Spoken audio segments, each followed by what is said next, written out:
राष्ट्र प्रेम से ओतप्रोत कवि असम केसरी अंबिका गिरी राय चौधरी ने कहा था, ओम तत्सत भारत महत ऐक चेतोनाथ एक ध्यानोत ऐक साधोनाथ ऐक आवेगोत ऐक होयसा ऐक होयसा।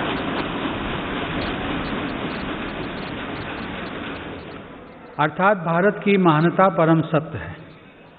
एक ही चेतना में, एक ही ध्यान में, एक ही साधना में, एक ही आवेग में एक हो जाओ, एक हो जाओ।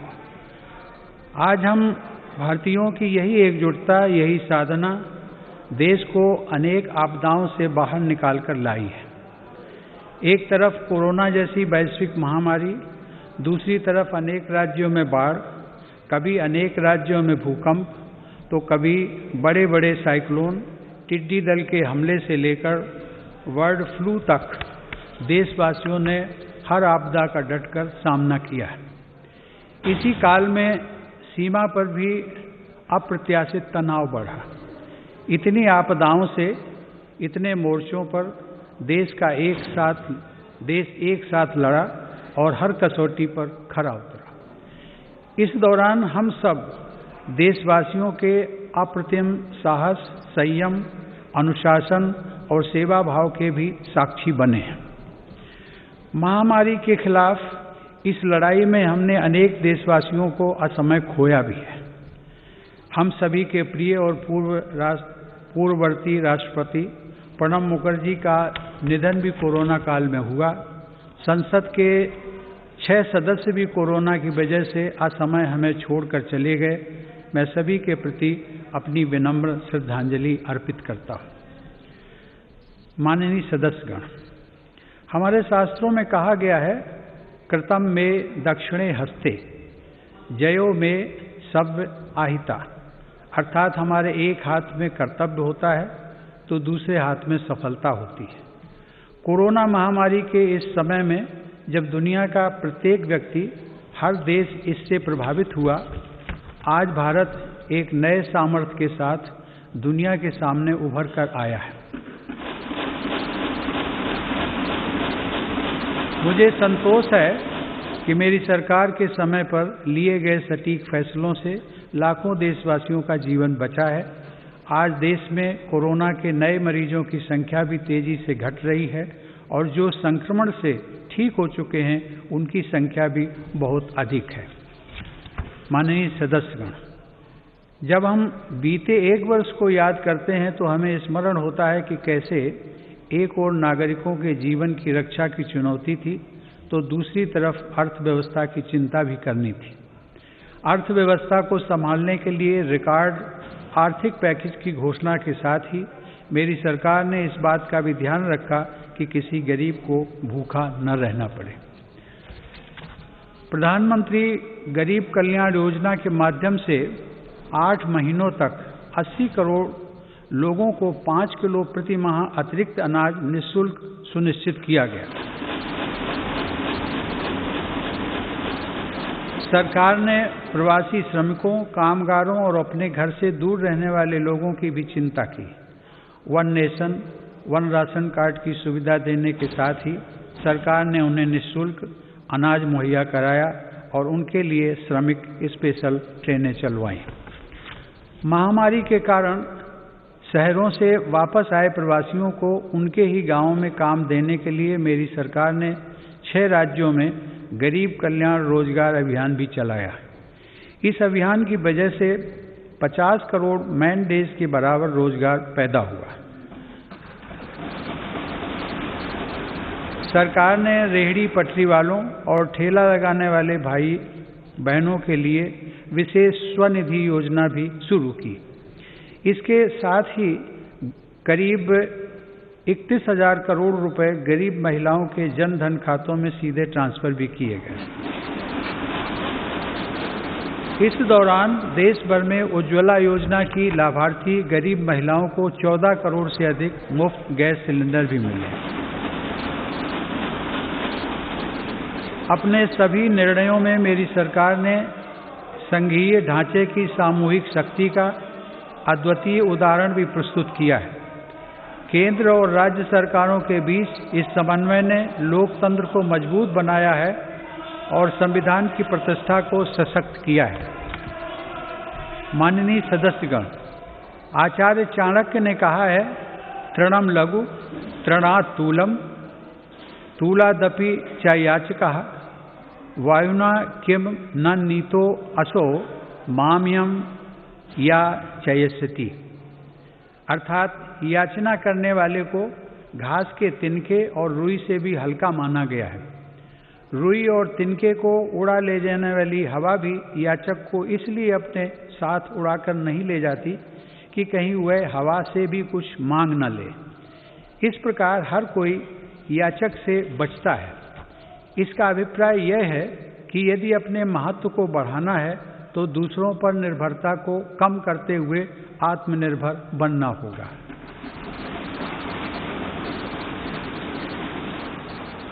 आज़ादी की लड़ाई के समय हमारे स्वतंत्रता सेनानी जिस सशक्त और स्वतंत्र भारत का सपना देख रहे थे, उस सपने को सच करने का आधार भी देश की आत्मनिर्भरता से ही जुड़ा था।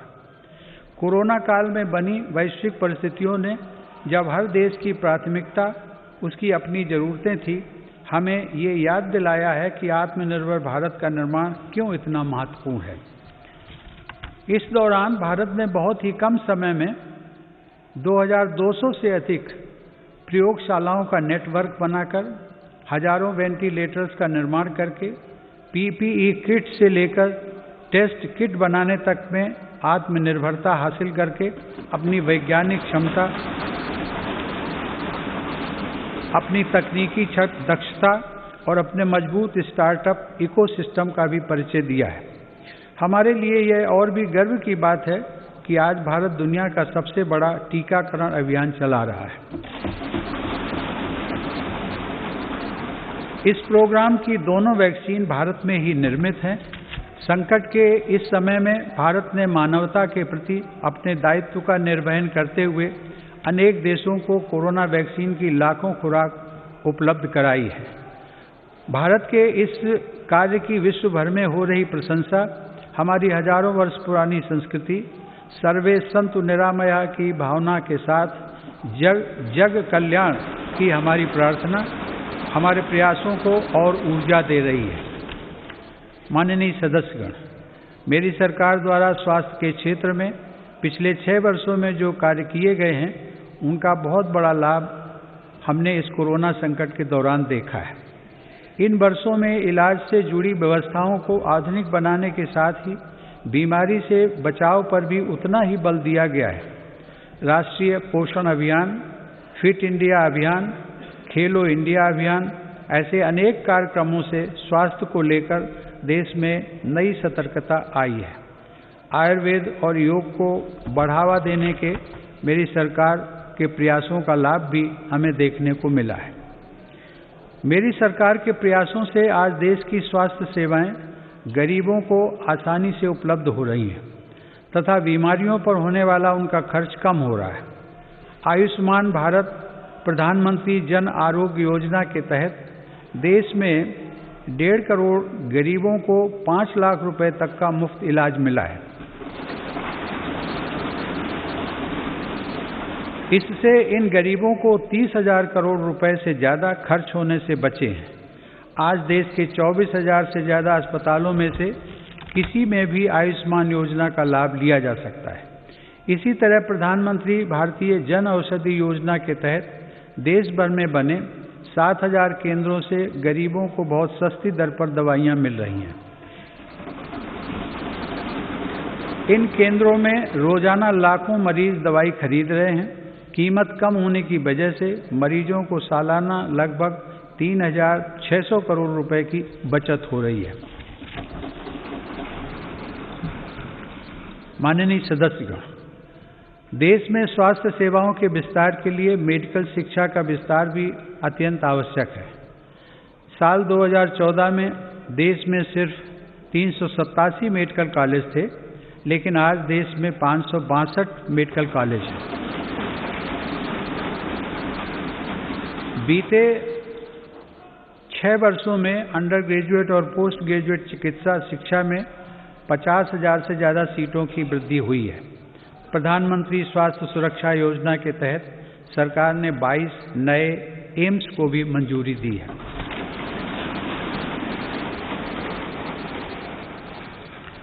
राष्ट्रीय चिकित्सा आयोग के साथ ही 4 स्वायत्त बोर्ड का गठन कर केंद्र सरकार ने चिकित्सा शिक्षा के क्षेत्र में ऐतिहासिक सुधारों की नींव रखी है। इन्हीं सुधारों के क्रम में दशकों पुरानी मेडिकल काउंसिल ऑफ इंडिया के स्थान पर नेशनल मेडिकल कमीशन की स्थापना की गई है।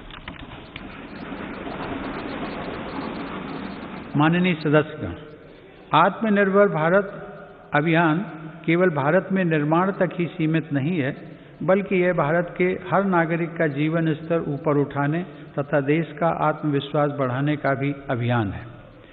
आत्मनिर्भर भारत का हमारा लक्ष्य आत्मनिर्भर कृषि से और सशक्त होगा। इसी सोच के साथ सरकार ने बीते 6 वर्षों में बीज से लेकर बाजार तक हर व्यवस्था में सकारात्मक परिवर्तन का प्रयास किया है, ताकि भारतीय कृषि आधुनिक भी बने और कृषि का विस्तार भी हो।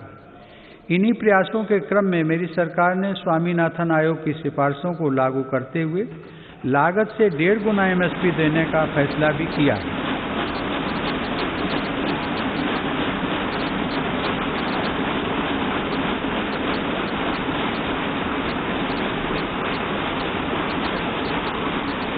मेरी सरकार आज न सिर्फ MSP पर रिकॉर्ड मात्रा में खरीद कर रही है, बल्कि खरीद केंद्रों की संख्या को भी बढ़ा रही है। आज कृषि के लिए उपलब्ध सिंचाई के साधनों में भी व्यापक सुधार आ रहा है। पर ड्रॉप मोर क्रॉप के मंत्र पर चलते हुए सरकार पुरानी सिंचाई परियोजनाओं को पूरा करने के साथ ही सिंचाई के आधुनिक तरीके भी किसानों तक पहुंचा रही है। 2013-14 में जहां 42 लाख हेक्टेयर जमीन में ही माइक्रो इरिगेशन की सुविधा थी, वहीं आज 56 लाख हेक्टेयर से ज़्यादा अतिरिक्त जमीन को माइक्रो इरिगेशन से जोड़ा जा चुका है। मुझे खुशी है कि सरकार के इन प्रयासों को हमारे किसान अपने परिश्रम से और आगे बढ़ा रहे हैं। आज देश में खाद्यान्न उपलब्धता रिकॉर्ड स्तर पर है। वर्ष 2008-9 में जहां देश में 234 मिलियन टन खाद्यान्न की पैदावार हुई थी, वहीं साल 2019-20 में देश की पैदावार बढ़कर 296 मिलियन टन तक पहुंच गई है। इसी अवधि में सब्जी और फलों का उत्पादन भी 215 मिलियन टन से बढ़कर अब 320 मिलियन टन तक पहुंच गया है। मैं इसके लिए देश के किसानों का अभिनंदन करता हूं। माननीय सदस्यगण, समय की मांग है कि कृषि क्षेत्र में हमारे जो छोटे और सीमांत किसान हैं, जिनके पास सिर्फ 1 या 2 हेक्टेयर जमीन होती है, उन पर विशेष ध्यान दिया जाए। देश के सभी किसानों में से 80% से ज़्यादा ये छोटे किसान ही हैं और इनकी संख्या 10 करोड़ से ज़्यादा है।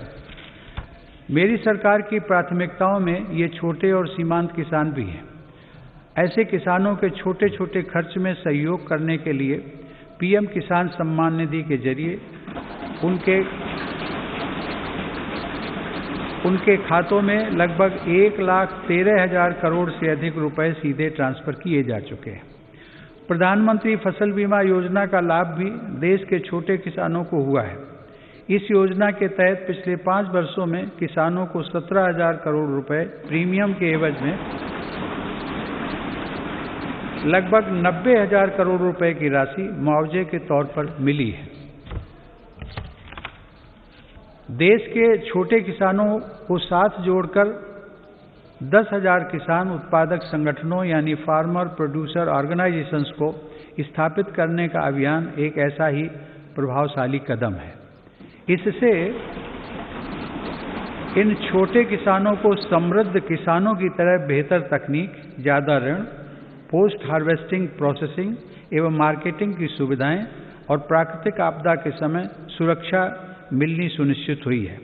इससे किसानों को अपनी फसल की ज़्यादा कीमत और ज़्यादा बचत का विकल्प भी मिला है।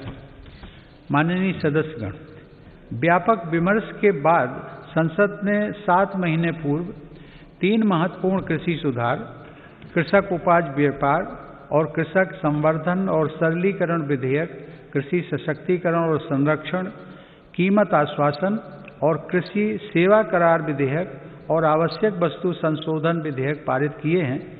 इन कृषि सुधारों का सबसे बड़ा लाभ भी 10 करोड़ से अधिक छोटे किसानों को तुरंत मिलना शुरू हुआ।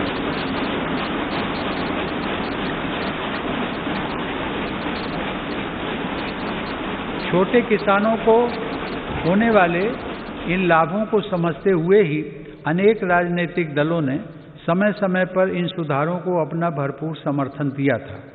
देश में अलग अलग फोरम पर देश के हर क्षेत्र में 2 दशकों से जिन सुधारों की चर्चा चल रही थी और जो मांग हो रही थी, वह सदन में चर्चा के दौरान भी परिलक्षित हुई। वर्तमान में इन कानूनों का अमलीकरण देश की सर्वोच्च अदालत ने स्थगित किया हुआ है। मेरी सरकार उच्चतम न्यायालय के निर्णय का पूरा सम्मान करते हुए उसका पालन करेगी।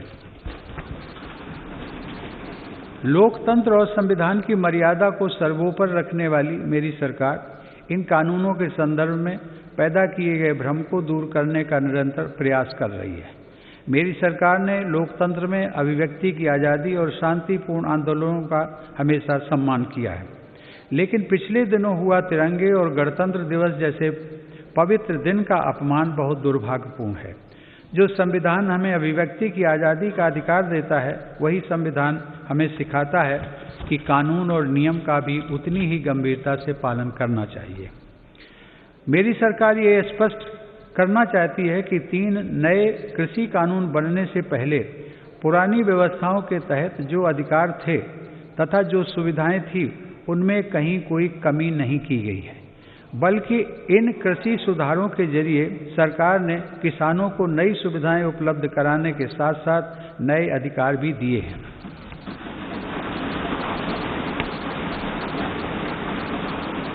माननीय सदस्यगण, कृषि को और लाभकारी बनाने के लिए मेरी सरकार आधुनिक कृषि इंफ्रास्ट्रक्चर पर भी विशेष ध्यान दे रही है। इसके लिए 1 लाख करोड़ रुपए के एग्रीकल्चर इंफ्रास्ट्रक्चर फंड की शुरुआत की गई है। देश भर में शुरू की गई किसान रेल भारत के किसानों को नया बाजार उपलब्ध कराने में नया अध्याय लिख रही है। यह किसान रेल एक तरह से चलता फिरता कोल्ड स्टोरेज है। अब तक 100 से ज़्यादा किसान रेलें चलाई जा चुकी हैं, जिनके माध्यम से 38,000 टन से ज़्यादा अनाज और फल सब्जियां एक क्षेत्र से दूसरे क्षेत्र तक किसानों द्वारा भेजी गई हैं। माननीय सदस्यगण, किसानों की आय बढ़ाने के लिए मेरी सरकार ने पशुधन को आय के स्रोत के रूप में स्थापित करने पर भी विशेष जोर दिया है। इसी का परिणाम है कि देश का पशुधन पिछले 5 वर्षों में सालाना 8.2% की दर से बढ़ रहा है। सरकार ने डेयरी क्षेत्र में बुनियादी ढांचे की स्थापना और निवेश को प्रोत्साहित करने के लिए 15,000 करोड़ रुपए के पशुपालन अवसंरचना विकास कोष की स्थापना भी की है। मेरी सरकार ने पशुपालन और मत्स्य पालन को भी कृषि क्षेत्र की तरह ही किसान क्रेडिट कार्ड की सुविधा दी है। देश में प्रधानमंत्री मत्स्य संपदा योजना के माध्यम से मछुआरों की आय को बढ़ाने के लिए भी काम हो रहा है। इस क्षेत्र में अगले 5 सालों में लगभग 20,000 करोड़ रुपए का निवेश करने की योजना है। किसानों की आमदनी बढ़ाने के लिए मेरी सरकार अन्नदाता को ऊर्जादाता बनाने का भी अभियान चला रही है। प्रधानमंत्री कुसुम योजना के तहत किसानों को 20 लाख सोलर पंप दिए जा रहे हैं। सरकार द्वारा गन्ने के सीरे, मक्का, धान इत्यादि से एथनॉल के उत्पादन को भी बढ़ावा दिया जा रहा है। पिछले 6 वर्षों में सरकार की सकारात्मक नीतियों के कारण एथनॉल का उत्पादन 38 करोड़ लीटर से बढ़कर 190 करोड़ लीटर हुआ है। यह उत्पादन इस वर्ष बढ़कर 320 करोड़ लीटर तक हो जाएगा, ऐसी उम्मीद है। एथनॉल देश के किसानों की आय बढ़ाने का एक बड़ा जरिया बनकर उभर रहा है। माननीय सदस्यगण, पूज्य बापू आत्मनिर्भर आदर्श गांवों के निर्माण की इच्छा रखते थे। इसी विचार को लेकर चल रही मेरी सरकार आज गांवों के बहुआयामी विकास के लिए लगातार काम कर रही है। गांव के लोगों का जीवन स्तर सुधरे, यह मेरी सरकार की प्राथमिकता है। इसका उत्तम उदाहरण 2014 से गरीब ग्रामीण परिवारों के लिए बनाए गए 2 करोड़ घर हैं।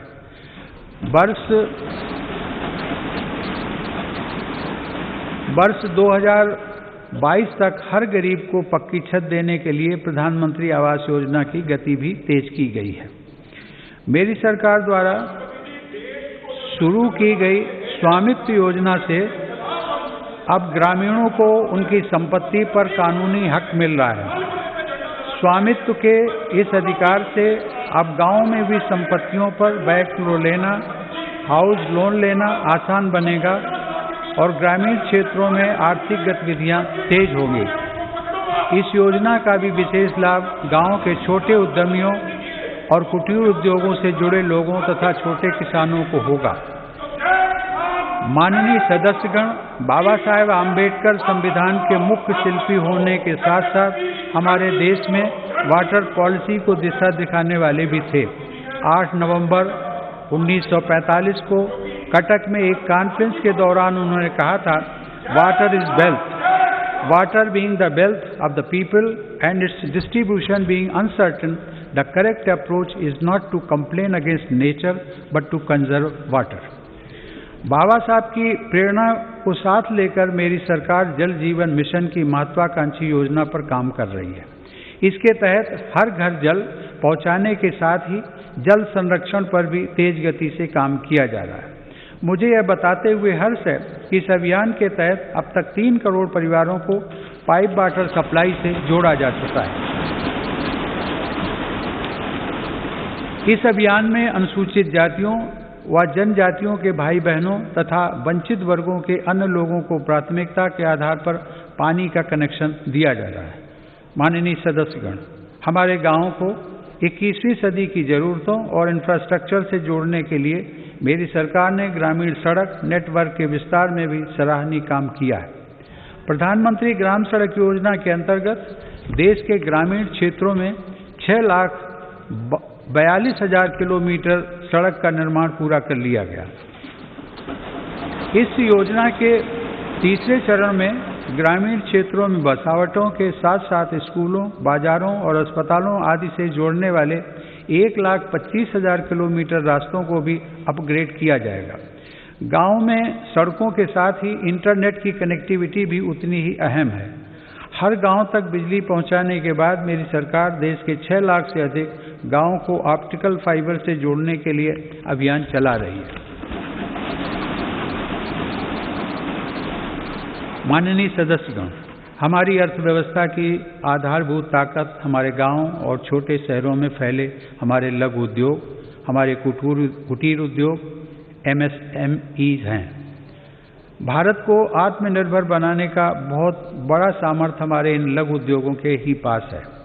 देश के कुल निर्यात में इनकी भागीदारी लगभग 50% की है। आत्मनिर्भर भारत के मिशन में MSMEs की भूमिका को बढ़ाने के लिए भी अनेक कदम उठाए गए हैं। MSMEs की परिभाषा में बदलाव हो, निवेश की सीमा बढ़ाना हो या फिर सरकारी खरीद में वरीयता, अब लघु और कुटीर उद्योगों को विकास के लिए जरूरी प्रोत्साहन मिला है। 3 लाख करोड़ रुपए की इमरजेंसी क्रेडिट गारंटी योजना, मुश्किल में फंसे MSMEs के लिए 20,000 करोड़ की विशेष योजना और फंड ऑफ फंड्स जैसे प्रयासों ने लाखों लघु उद्यमियों को लाभ पहुंचाया है।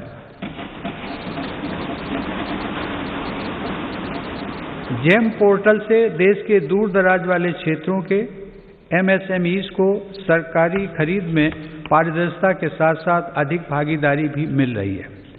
मेरी सरकार की यह निरंतर कोशिश है कि उद्यमशीलता का लाभ देश के हर वर्ग को मिले।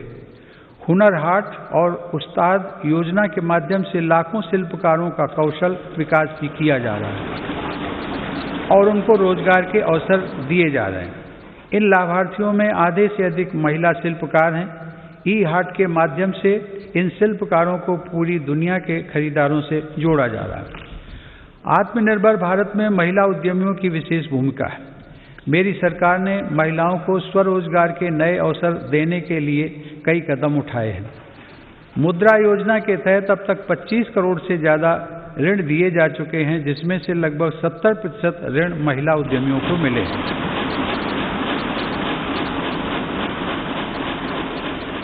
दीनदयाल अंत्योदय योजना राष्ट्रीय ग्रामीण आजीविका मिशन के अंतर्गत देश में आज 7 करोड़ से अधिक महिला उद्यमी करीब 66 लाख स्वयं सहायता समूहों से जुड़ी हुई हैं। बैंकों के माध्यम से इन महिला समूहों को पिछले 6 वर्षों में 3,40,000 करोड़ रुपए का ऋण दिया गया। देश के ग्रामीण क्षेत्रों में कार्यरत महिलाओं के स्वास्थ्य को ध्यान में रखते हुए सरकार 1 रुपए में सुविधा सैनिटरी नैपकिन देने की योजना भी चला रही है। सरकार गर्भवती महिलाओं के मुफ्त चेकअप की मुहिम एवं राष्ट्रीय पोषण अभियान चलाकर उन्हें आर्थिक मदद देकर गर्भवती माताओं एवं शिशुओं के स्वास्थ्य की रक्षा के लिए निरंतर प्रयत्नशील है। इसी का परिणाम है कि देश में मातृ मृत्यु दर 2014 में प्रति लाख 130 से कम होकर 113 तक आ गई है। 5 वर्ष से कम आयु के बच्चों की मृत्यु दर भी पहली बार घटकर 36 तक आ गई है, जो वैश्विक दर 39 से कम है। महिलाओं की समान भागीदारी को आवश्यक मानने वाली मेरी सरकार नए नए क्षेत्रों में बहनों बेटियों के लिए नए अवसर बना रही है। भारतीय वायुसेना की फाइटर स्ट्रीम हो, मिलिट्री पुलिस में महिलाओं की नियुक्ति हो या फिर अंडरग्राउंड माइंस में तथा ओपन कास्ट माइंस में महिलाओं को रात्रि में कार्य करने की अनुमति, ये सभी निर्णय पहली बार मेरी सरकार ने ही लिए हैं। महिला सुरक्षा को ध्यान में रखते हुए वन स्टॉप सेंटर, अपराधियों का राष्ट्रीय database, emergency response support system और देश भर में फास्ट ट्रैक कोर्ट पर तेजी से काम किया गया। माननीय सदस्यगण, 21वीं सदी की वैश्विक आवश्यकताओं और चुनौतियों को ध्यान में रखते हुए सरकार ने राष्ट्रीय शिक्षा नीति की घोषणा की है। राष्ट्रीय शिक्षा नीति में पहली बार छात्रों को अपनी रुचि के हिसाब से विषय पढ़ने की आज़ादी दी गई है। किसी कोर्स के बीच में भी विषय और स्ट्रीम बदलने का विकल्प युवाओं को दिया गया है। मेरी सरकार ने ई विद्या के अंतर्गत स्कूली शिक्षा के लिए दीक्षा ऑनलाइन पोर्टल को one nation one digital platform के रूप में विकसित किया है। विद्यार्थियों के हितों के लिए संवेदनशील मेरी सरकार ने JEE और नीट परीक्षाओं का भी सफल आयोजन कर उनका 1 साल व्यर्थ होने से बचाया है। माननीय सदस्यगण, मेरी सरकार का मानना है कि सबसे ज़्यादा वंचित वर्गों की सामाजिक और आर्थिक विकास की यात्रा गुणवत्ता युक्त शिक्षा से आरंभ होती है। सरकार की विभिन्न छात्रवृत्ति योजनाओं का लाभ ऐसे ही 3 करोड़ 20 लाख से ज़्यादा विद्यार्थियों को मिल रहा है। इनमें अनुसूचित जाति, पिछड़ा वर्ग, वनवासी एवं जनजातीय वर्ग और अल्पसंख्यक समुदाय के छात्र छात्राएं शामिल हैं। सरकार का प्रयास है कि ज़्यादा से ज़्यादा पात्र और ज़रूरतमंद विद्यार्थियों को छात्रवृत्तियों का लाभ मिले। इसके साथ ही अनुसूचित जाति के विद्यार्थियों को दी जाने वाली पोस्ट मैट्रिक छात्रवृत्ति में केंद्र सरकार के हिस्से को भी बढ़ाया जा रहा है। इसी प्रकार जनजातीय युवाओं की शिक्षा के लिए हर आदिवासी बहुल ब्लॉक तक एकलव्य आवासीय मॉडल स्कूल के विस्तार का काम भी किया जा रहा है। अब तक इस प्रकार के 550 से ज़्यादा स्कूल स्वीकृत किए जा चुके हैं। शिक्षा के साथ साथ नौकरी की प्राथमिकताएं आसान करने और व्यवस्थित करने पर भी मेरी सरकार का जोर है। ग्रुप C और ग्रुप D में इंटरव्यू समाप्त करने से युवाओं को बहुत लाभ हुआ है। सरकार ने नेशनल रिक्रूटमेंट एजेंसी का गठन करके नौजवानों को नियुक्ति के लिए कई अलग अलग परीक्षाएं देने की परेशानी से मुक्त किया है। माननीय सदस्यगण, मेरी सरकार सबका साथ, सबका विकास, सबका विश्वास के मंत्र के साथ देश के हर क्षेत्र और हर वर्ग के विकास को प्राथमिकता दे रही है। दिव्यांगजनों की मुश्किलों को कम करने के लिए देश भर में हजारों इमारतों को सार्वजनिक बसों और रेलवे को सुगम बनाया गया है। लगभग 700 वेबसाइटों को दिव्यांगजनों के अनुकूल तैयार किया गया है। इसी तरह ट्रांसजेंडर व्यक्तियों को भी बेहतर सुविधाएं और समान अवसर देने के लिए transgender persons protection of rights act लागू किया गया है।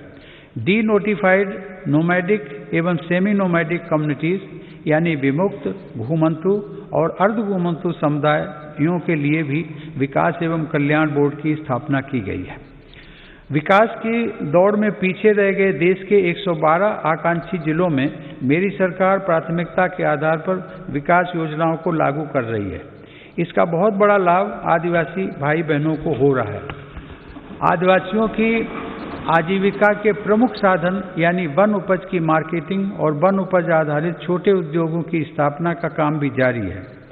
ऐसी कोशिशों से लगभग 600 करोड़ रुपए की अतिरिक्त राशि जनजातीय परिवारों तक पहुंची है।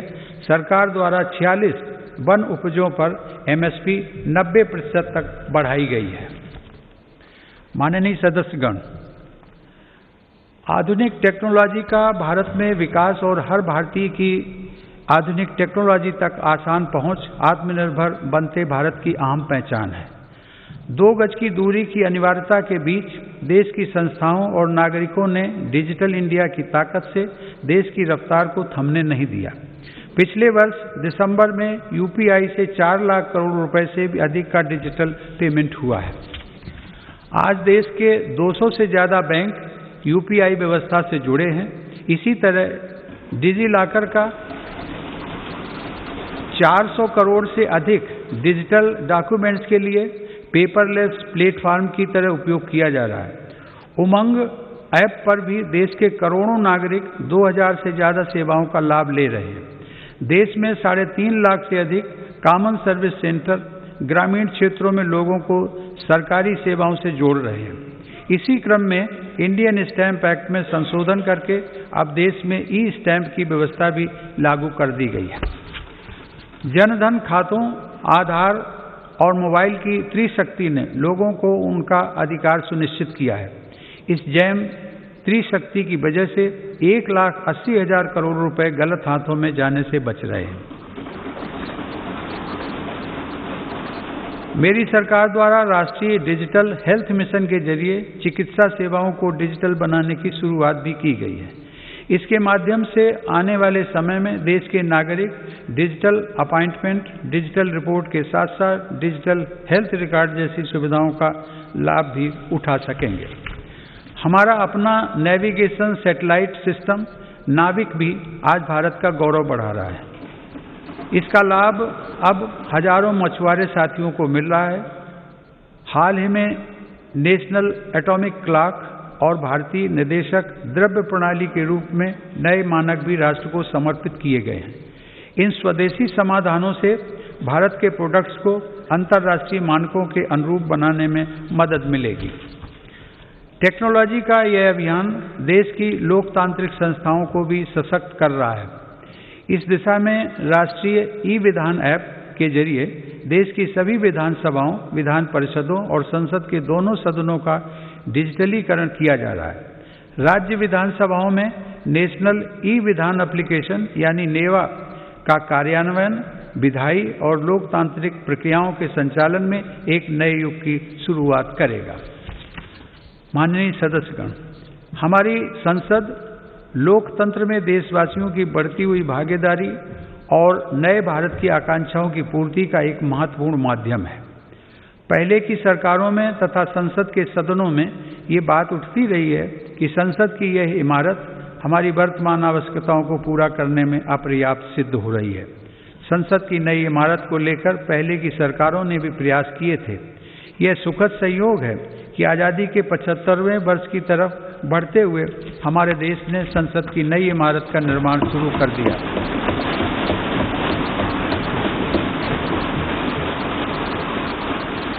नए संसद भवन के बनने से अपने संसदीय दायित्वों को निभाने में हर सदस्य को अधिक सुविधा मिलेगी। माननीय सदस्यगण, देशवासियों ने जिस तेजी से तकनीक और बदलाव को आत्मसात किया है वह इस बात का प्रमाण है कि आज हर भारतीय देश को नई ऊंचाई पर पहुंचते हुए देखने के लिए कितना आतुर है। देशवासियों की आकांक्षाओं को ध्यान में रखते हुए मेरी सरकार तेजी से निर्णय ले रही है और अर्थव्यवस्था से जुड़े हर सेक्टर में ऐसे सुधार कर रही है जिनकी प्रतीक्षा वर्षों से थी। फेसलेस टैक्स असेसमेंट और अपील की सुविधा देने के साथ ही मेरी सरकार ने देश में उद्यमशीलता को प्रोत्साहित करने के लिए कंपनी अधिनियम के अनेक प्रावधानों को गैर आपराधिक बना दिया है। उद्योगों को जरूरी सुविधाएं मिल सकें, इसके लिए औद्योगिक क्षेत्रों का GIS तकनीक पर आधारित डेटाबेस तैयार किया जा रहा है।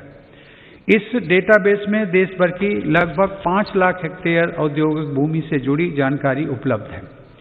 मुझे खुशी है संसद के दोनों सदनों ने श्रमेव जयते की भावना पर चलते हुए श्रमिकों के जीवन में बदलाव लाने वाला निर्णय लिया है। 29 केंद्रीय श्रम कानूनों को कम करके 4 लेबर कोड बनाए गए। इन श्रम सुधारों में राज्यों ने भी अगुवाई की है। इन सुधारों से श्रम कल्याण का दायरा बढ़ेगा, श्रमिकों को निश्चित समय पर मजदूरी मिल पाएगी और रोजगार के ज़्यादा अवसर तैयार होंगे। नए लेबर कोड हमारी महिला श्रमिकों की अधिक और सम्मानजनक भागीदारी भी सुनिश्चित करते हैं।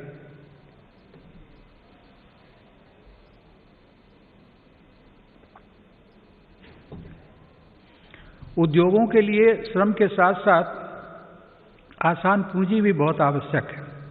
इसके लिए देश के बैंकिंग सिस्टम को सशक्त किया जा रहा है। देश में बड़े और शक्तिशाली बैंकों के निर्माण के लिए छोटे बैंकों का आपस में विलय भी इसी दिशा में उठाया गया कदम है।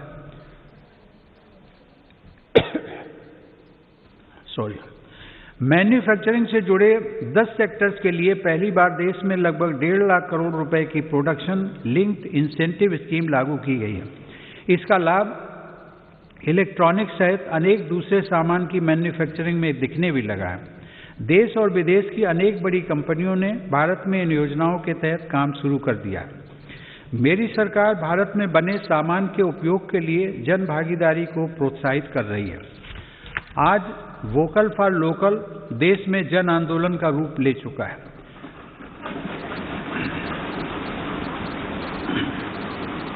भारत में बने सामान के प्रति भावनात्मक लगाव के साथ ही गुणवत्ता में भी श्रेष्ठ हों, इस दिशा में काम किया जा रहा है। देश में ईज ऑफ डूइंग बिजनेस में सुधार के लिए भी निरंतर कदम उठाए जा रहे हैं। इसके लिए राज्यों के बीच स्वस्थ प्रतिस्पर्धा को प्रोत्साहित किया जा रहा है। यह बड़े हर्ष की बात है कि रैंकिंग में सुधार की गंभीरता को राज्य भी समझ रहे हैं और इसमें बढ़ चढ़कर हिस्सा ले रहे हैं। कोरोना के इस काल में प्रत्येक भारतीय का जीवन बचाने के प्रयासों के बीच अर्थव्यवस्था को जो हानि हुई थी, उससे भी अब देश उबरने लगा है। यह आज अनेक इंडिकेटर्स के माध्यम से स्पष्ट हो रहा है। इस मुश्किल समय में भी भारत दुनिया के निवेशकों के लिए आकर्षक स्थान बनकर उभरा है। अप्रैल से अगस्त 2020 के बीच लगभग $36 अरब का रिकॉर्ड प्रत्यक्ष विदेशी निवेश भारत में हुआ है।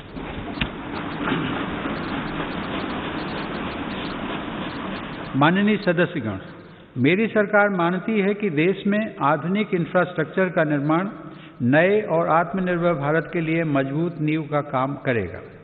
कोरोना काल में भी इंफ्रास्ट्रक्चर के अनेक बड़े प्रोजेक्ट्स पर तेजी से काम करना होना और उनको पूरा करना हमारी प्रतिबद्धता को दर्शाता है। चेन्नई से पोर्ट ब्लेयर तक सबमरीन ऑप्टिकल फाइबर केबल हो, अटल टनल हो या फिर 4 धाम सड़क परियोजना, हमारा देश विकास के कार्यों को आगे बढ़ाता रहा।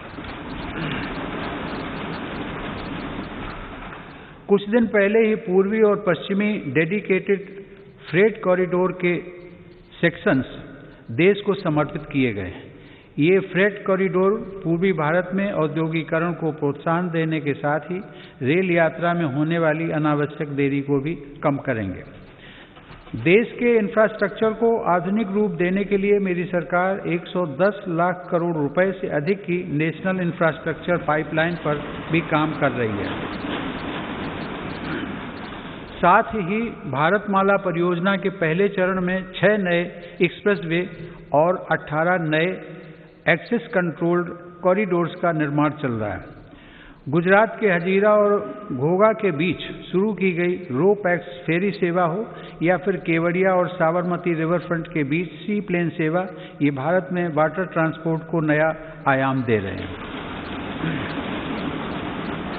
दुनिया की सबसे ऊंची सरदार पटेल की प्रतिमा का गौरव अपने साथ रखने वाले केवड़िया से अब देश के अनेक शहरों से सीधे ट्रेनें भी चलने लगी हैं। माननीय सदस्यगण, देश को गैस बेस्ड इकॉनमी बनाने के लिए गैस कनेक्टिविटी पर भी तेज गति से काम किया जा रहा है। कुछ दिनों पहले ही कोच्चि मैंगलोर गैस पाइपलाइन का लोकार्पण किया गया है। डोभी दुर्गापुर गैस पाइपलाइन का निर्माण ऊर्जा गंगा का प्रवाह बढ़ा रहा है। यह पाइपलाइन पश्चिम बंगाल तक जाएगी और पूर्वी भारत के विभिन्न उद्योगों, विशेषकर खाद्य कारखानों को गैस उपलब्ध कराएगी। इसी तरह तमिलनाडु के खाद्य कारखाने और अन्य औद्योगिक इकाइयों को गैस पाइपलाइन से जोड़ने के लिए तूतीकोरन रामनाथपुरम गैस पाइपलाइन पर तीव्र गति से कार्य चल रहा है। माननीय सदस्यगण, मेरी सरकार देश में शहरीकरण के विकास को एक अवसर के रूप में देखती है। इसलिए शहरी इंफ्रास्ट्रक्चर का व्यापक निवेश किया जा रहा है। शहरों में गरीबों के लिए स्वीकृत 1 करोड़ से अधिक घरों में से करीब 40 लाख का निर्माण पूरा हो चुका है। कुछ दिन पहले देश के 6 शहरों में आधुनिक टेक्नोलॉजी आधारित घर बनाने का काम भी शुरू किया गया है। शहरों में काम करने वाले श्रमिकों को बेहतर आवास मिल सके, इसके लिए उचित किराए वाली योजना भी शुरू की गई है। शहरों में कनेक्टिविटी से जुड़ा इंफ्रास्ट्रक्चर भी सरकार की प्राथमिकता है। आज देश के 27 शहरों में मेट्रो सेवा के विस्तार के लिए काम चल रहा है। कुछ दिन पहले ही दिल्ली मेट्रो के एक रूट पर ड्राइवरलेस मेट्रो का परिचालन भी किया गया।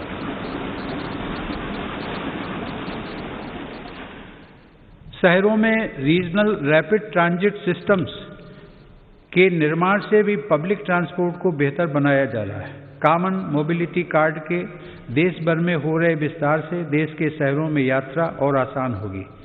माननीय सदस्यगण, मेरी सरकार पूर्वी भारत के संपूर्ण और संतुलित विकास के लिए पूरी तरह से प्रतिबद्ध है। पूर्वोत्तर की भौगोलिक, सांस्कृतिक, भाषाई विशेषताओं और सामाजिक पहचान को सुरक्षित रखते हुए तेज विकास की नीति पर काम किया जा रहा है। ब्रह्मपुत्र नदी असम सहित उत्तर पूर्वी राज्यों की जीवन धारा है। इसी जीवन धारा को आर्थिक गतिविधियों का आधार बनाकर विभिन्न राष्ट्रीय जलमार्गों के आरंभ के लिए काम हो रहा है। इसका लाभ पूर्वोत्तर के किसानों, युवाओं और उद्यमियों को सभी को मिलेगा। अर्थ ब्रह्मपुत्र प्रोग्राम से इंटीग्रेटेड नेशनल वाटरवेज का विकास कर ब्रह्मपुत्र और बराक नदी को विकास की धारा बनाने का प्रयास जारी है। मेरी सरकार ने पूर्वोत्तर में स्थायी शांति के लिए संवेदनशीलता और सहभागिता की जिस नीति के साथ काम किया, उसका लाभ आज साफ दिख रहा है। आज पूर्वोत्तर में उग्रवाद समाप्ति की ओर है और हिंसा की घटनाओं में बड़ी कमी आई है। हिंसा के रास्ते पर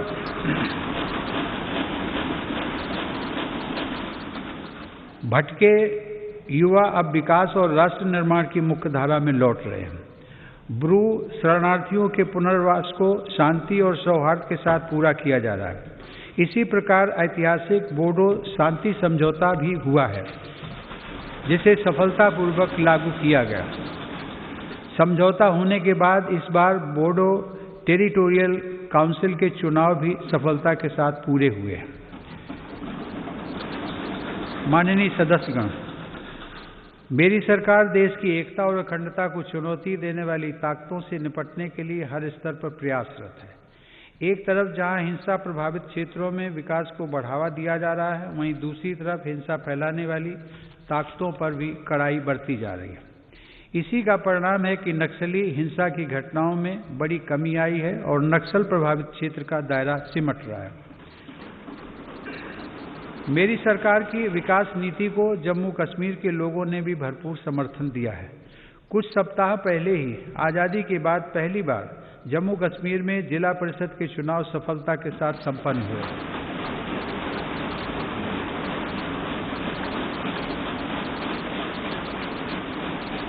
बड़ी संख्या में मतदाताओं की भागीदारी ने दर्शाया है कि जम्मू कश्मीर नए लोकतांत्रिक भविष्य की तरफ तेजी से आगे बढ़ चला है। प्रदेश के लोगों को नए अधिकार मिलने से उनका सशक्तिकरण हुआ है। आयुष्मान भारत, सेहत योजना लागू होने के बाद जम्मू कश्मीर के हर परिवार को 5 लाख रुपए तक के मुफ्त इलाज का लाभ मिलना तय हुआ है।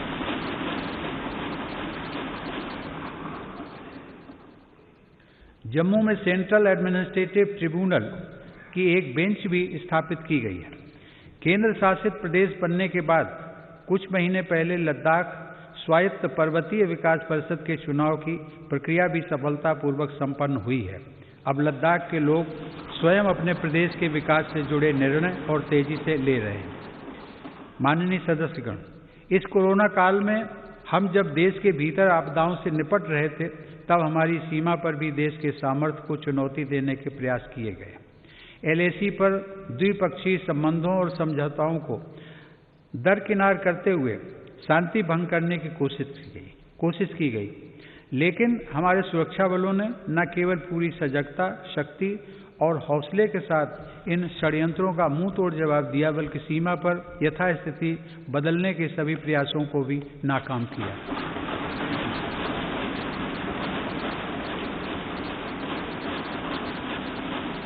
हमारे जांबाजों ने जिस संयम, शौर्य और पराक्रम का परिचय दिया, उसकी जितनी भी सराहना की जाए कम है। जून 2020 में हमारे 20 जवानों ने मातृभूमि की रक्षा के लिए गलवान घाटी में अपना सर्वोच्च बलिदान भी दिया। हर देशवासी इन शहीदों का कृतज्ञ है। मेरी सरकार देश के हितों की रक्षा के लिए पूरी तरह कटिबद्ध है और सतर्क भी है। LAC पर भारत की संप्रभुता की रक्षा के लिए अतिरिक्त सैन्य बलों की तैनाती भी की गई है। माननीय सदस्यगण, हमारे स्वाधीनता संग्राम के दौरान देशभक्ति के अमर गीतों की रचना करने वाले मलयालम के श्रेष्ठ कवि वल्लथोल ने कहा है, भारतम ऐन्ना पेरुकेट्टाल अभिमाना पूरिदम आगनम अंतरंगम। अर्थात जब भी आप भारत का नाम सुने, आपका हृदय गर्व से भर जाना चाहिए।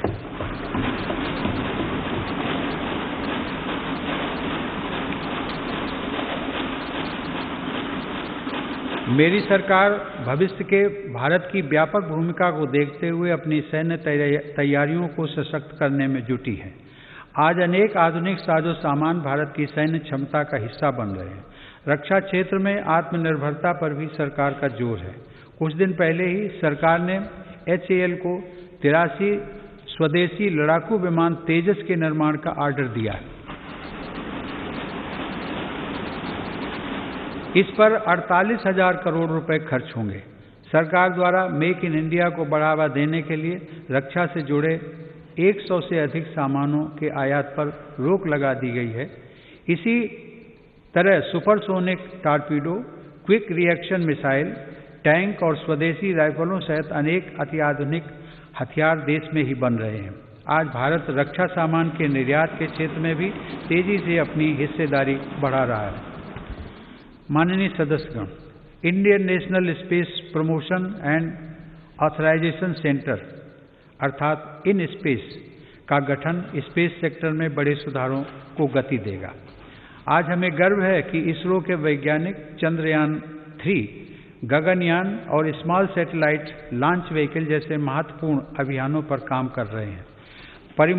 परमाणु ऊर्जा में भी देश तेजी से आत्मनिर्भरता की तरफ बढ़ रहा है। कुछ महीने पहले काकरापार में देश के पहले स्वदेशी प्रेशराइज्ड हैवी वाटर रिएक्टर का सफल परीक्षण किया गया।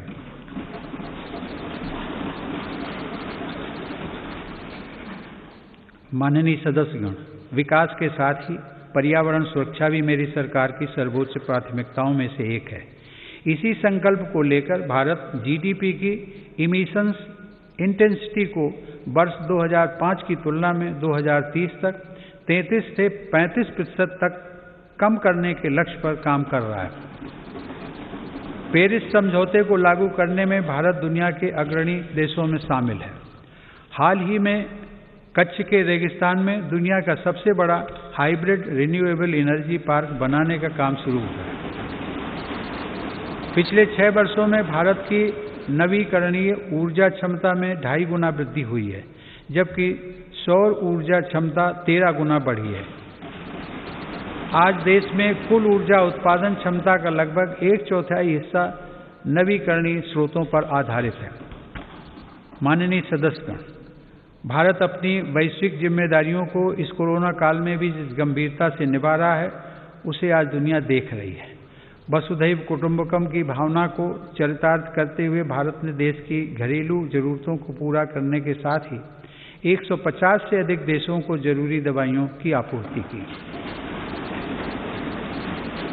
भारत वैश्विक स्तर पर वैक्सीन की उपलब्धता को सुनिश्चित करवाने के लिए प्रतिबद्ध है। यह देश का गौरव बढ़ाने वाली बात है कि वंदे भारत मिशन, जो दुनिया में इस प्रकार का सबसे बड़ा अभियान है, उसकी सराहना हो रही है। भारत ने दुनिया के सभी हिस्सों से लगभग 50 लाख भारतीयों को स्वदेश वापस लाने के साथ ही 1 लाख से अधिक विदेशी नागरिकों को भी उनके अपने देशों तक पहुंचाया है। कोविड-19 की बाधाओं के बावजूद भारत ने सभी साथी देशों से अपने संपर्कों और संबंधों को और मजबूत बनाया है। इस दौरान बड़ी संख्या में शिखर सम्मेलन, बहुपक्षीय कार्यक्रम और आधिकारिक बैठकों के जरिए अंतर्राष्ट्रीय सहयोग को भारत ने आगे बढ़ाया है। भारत ने ऐतिहासिक वैश्विक समर्थन हासिल करके इस वर्ष 8वीं बार एक अस्थायी सदस्य के रूप में सुरक्षा परिषद में प्रवेश भी किया है। भारत ने 2021 के लिए ब्रिक्स में अध्यक्ष पद भी ग्रहण किया है। माननीय सदस्यगण, आज जब भारत दुनिया में अपनी नई पहचान के साथ आगे बढ़ने के लिए तत्पर है, तो हमें भी उतने ही बड़े संकल्पों को सिद्ध करना होगा। 2021 का यह वर्ष हमारे लिए इसलिए भी अहम है, देश ने कुछ दिन पहले 23 जनवरी को नेताजी सुभाष चंद्र बोस के जन्मदिवस को पराक्रम दिवस के रूप में मनाया।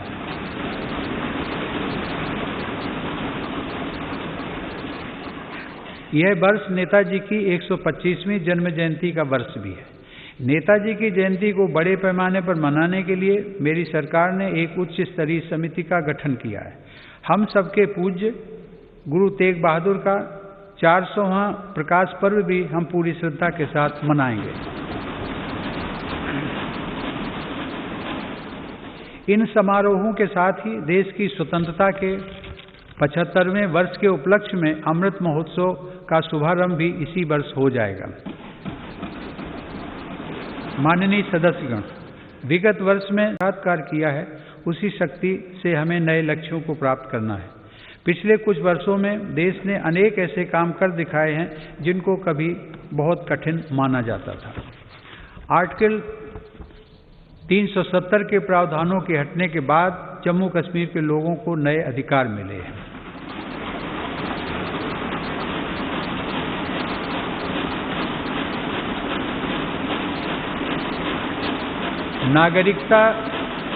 नागरिकता संशोधन कानून संसद द्वारा पास किया जा चुका है। चीफ ऑफ डिफेंस स्टाफ के पद का लाभ देश को मिलना शुरू हो चुका है। सशस्त्र सेनाओं में महिलाओं की भागीदारी बढ़ रही है। उच्चतम न्यायालय के फैसले के उपरांत भव्य राम मंदिर का निर्माण शुरू हो चुका है।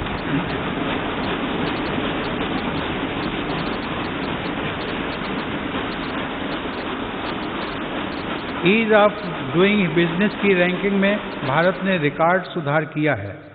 अब कंप्लायंस से जुड़ी बाधाओं को दूर करने पर विशेष बल दिया जा रहा है। वर्ल्ड टूरिज्म इंडेक्स की रैंकिंग में भारत 65वें से 34वें रैंकिंग पर आ गया है। जिस डीबीटी को नजरअंदाज किया जा रहा था, उसी की मदद से पिछले 6 साल में 13 लाख करोड़ रुपए से अधिक धनराशि लाभार्थियों को ट्रांसफर की गई है। कभी हमारे यहाँ सिर्फ 2 मोबाइल फैक्ट्रियां थीं। आज भारत दुनिया का दूसरा सबसे बड़ा मोबाइल निर्माता देश है। आज मध्यम वर्ग के लाखों लोगों को real estate regulation and development act के तहत रियल एस्टेट रेगुलेटरी अथॉरिटी यानी रेरा का लाभ मिल रहा है। इस दौरान सिर्फ नए कानून ही नहीं बने, बल्कि 1500 से अधिक पुराने और अप्रासंगिक कानूनों को समाप्त किया जा चुका है। माननीय सदस्यगण, ऐसे अनेक निर्णय हैं जो लगभग हर क्षेत्र में लिए गए हैं। मेरी सरकार ने दिखाया है कि नीयत साफ हो, इरादे बुलंद हो तो बदलाव लाया जा सकता है। इन वर्षों में मेरी सरकार ने जितने लोगों के जीवन को छुआ है वह अभूतपूर्व है। हर गरीब का घर रोशन हो, इसके लिए 2.5 करोड़ से अधिक बिजली कनेक्शन निःशुल्क दिए गए।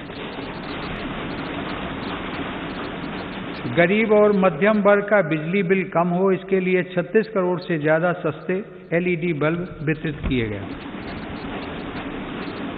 दुर्घटना की स्थिति में गरीब परिवार को दर दर न भटकना पड़े, इसके लिए सिर्फ ₹1 महीना के प्रीमियम पर 21 करोड़ से अधिक गरीबों को प्रधानमंत्री सुरक्षा बीमा योजना से जोड़ा गया। गरीब की मृत्यु के बाद उसके परिवार के पास एक संबल रहे, इसलिए सिर्फ 90 पैसा प्रतिदिन के प्रीमियम पर लगभग 9.5 करोड़ लोगों को प्रधानमंत्री जीवन ज्योति बीमा योजना से जोड़ा गया। गरीब का शिशु किसी गंभीर बीमारी से ग्रसित न हो, इसलिए मेरी सरकार ने न सिर्फ टीकों की संख्या बढ़ाई बल्कि टीकाकरण अभियान को देश के उन आदिवासी इलाकों में भी ले गई जो अब तक अछूते थे। मिशन इंद्रधनुष के तहत 3.5 करोड़ से अधिक बच्चों का टीकाकरण किया गया। गरीब के हक का राशन कोई दूसरा ना छीन ले, इसके लिए 100% राशन कार्ड को डिजिटल किया जा चुका है। 90% राशन कार्डों को आधार से जोड़ा जा चुका है।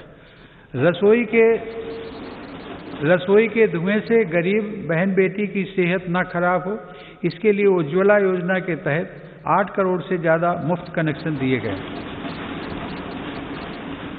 गरीब बहन बेटी की गरिमा बढ़े, उनकी परेशानी कम हो, इसके लिए स्वच्छ भारत मिशन के तहत 10 करोड़ से ज़्यादा शौचालय बनाए गए। घर में काम करने वाले भाई बहन, गाड़ी चलाने वाले, जूता सिलने वाले, कपड़ा प्रेस करने वाले, खेतिहर मजदूर, ऐसे गरीब साथियों को भी पेंशन मिले, इसके लिए प्रधानमंत्री श्रम योगी मान धन योजना चलाई गई। गरीब को बैंकिंग व्यवस्था का लाभ मिले, इसके लिए 41 करोड़ से अधिक गरीबों के जनधन खाते खोले गए। इनमें से आधे से अधिक खाते हमारी गरीब बहनों और बेटियों के हैं। माननीय सदस्यगण, ये सिर्फ आंकड़े नहीं हैं, इनमें से हर आंकड़ा अपने आप में एक जीवन गाथा है। इस संसद के अनेक सदस्यों ने अपने जीवन का बहुत लंबा समय इन्हीं परिस्थितियों में गुजारा है। हमारे जिस कार्य से गरीब भाई बहनों की चिंता, उनका दुख और तकलीफ कम हो सके, उन्हें अधिक से अधिक मूलभूत सुविधाओं के साथ जोड़कर सशक्तिकरण और आत्मसम्मान के पथ पर आगे बढ़ाया जा सके, ऐसा प्रत्येक कार्य इस संसद में हमारी उपस्थिति को सार्थक बनाएगा। मुझे गर्व है कि मेरी सरकार पूरी निष्ठा और ईमानदार नीयत के साथ पिछले 6 वर्षों से इस दिशा में निरंतर काम कर रही है, फैसले ले रही है तथा उन्हें लागू कर रही है। माननीय सदस्यगण, वीरता, अध्यात्म और प्रतिभाओं की भूमि पश्चिम बंगाल के सपूत गुरुदेव रविंद्रनाथ टैगोर के बड़े भाई ज्योतिरिंद्रनाथ टैगोर ने देश प्रेम से भरे एक ओजस्वी गीत की रचना की थी। उन्होंने लिखा था, चौल रे सौबे भारोत संतान, मातृभूमि कोरे आवाहन, वीर ओ दौर पे पौरुष गौरवे, सादरे साध सावे देशेर कल्याण।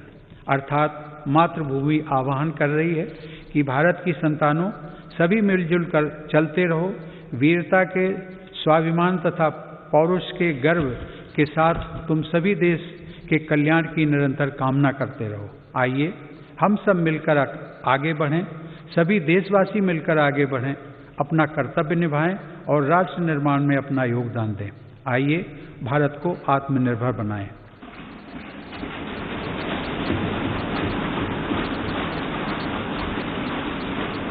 आप सभी को बहुत बहुत शुभकामनाएं। जय Hind.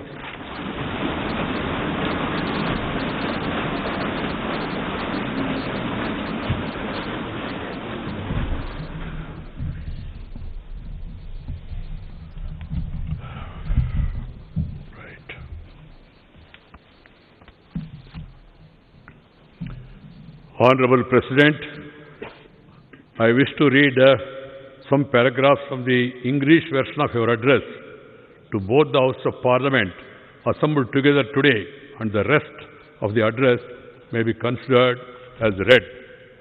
Honourable members, this joint sitting of the Parliament, which is being held during the time of the coronavirus pandemic, has great significance. It is the beginning of the new year and a new decade. We will also be entering the 75th year of India's independence this year. All the members of Parliament present here today embody the conviction held by every Indian that the toughest of challenges will deter neither us nor India. Whenever India has remained united, it has been able to attain even seemingly unattainable goals. This solidarity and Pujya Babuji's inspiration had given us freedom from hundreds of years of colonial rule. Echoing the same spirit, Assam Kesari, Ambikagiri Rai Chaudhary, the nationalist poet, said, Om Tat Sat Bharat Mata Ek Chetanat Ek Dhyanat Ek Sadhonat Ek Avegat Ek Hoija Ek Hoija. That is, India's grandeur is the ultimate truth in one single consciousness.